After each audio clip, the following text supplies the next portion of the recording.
ভোর রাত্রে যখন সাহরি খাইতে উঠবেন, সাহরি খাওয়ার পর ফজরের আজানের আগে আপনি 10 মিনিট 5 মিনিট একটু আল্লাহর কাছে ক্যাবলামুখী হয়ে হাত তুলে রুমের লাইটটা বন্ধ করে একটু আল্লাহর সাথে কথা বলবেন। মানুষের সাথে বহুত কথা বলছেন, আল্লাহর সাথে একটু কথা বলে দেখেন। আল্লাহর সাথে কথা বলার স্বাদ আছে ভাই, অনেকে জীবনে একবারও এই স্বাদ পান নাই। একটু কথা বলে দেখেন। ভোর রাতে সাহরি খেতে উঠলে 10টা মিনিট একটু হাত তুলে কথা বলেন। কিভাবে কথা বলবেন? কথা বলবেন এইভাবে, ও আল্লাহ, কত গুনাহ আমি করেছি, কত পাপাচার আমি করেছি, মরতে আমার হবে, তোমার কাছে যাওয়া আমার লাগবে আল্লাহ। শয়তানের প্ররোচনা করেছি, এই রমজান মাস তুমি কত মানুষকে মাফ করে দাও।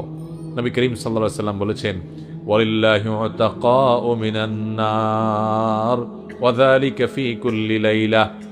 রমজানের প্রত্যেক রাতে আল্লাহ তাআলা অনেক মানুষকে সাধারণ ক্ষমা ঘোষণা করে দেন, যে যাও অমুক অমুক অমুক অমুক, যাও তোমাদেরকে মাফ করে দেয়া হলো, জাহান্নাম থেকে মুক্ত ঘোষণা করে দেয়া হলো।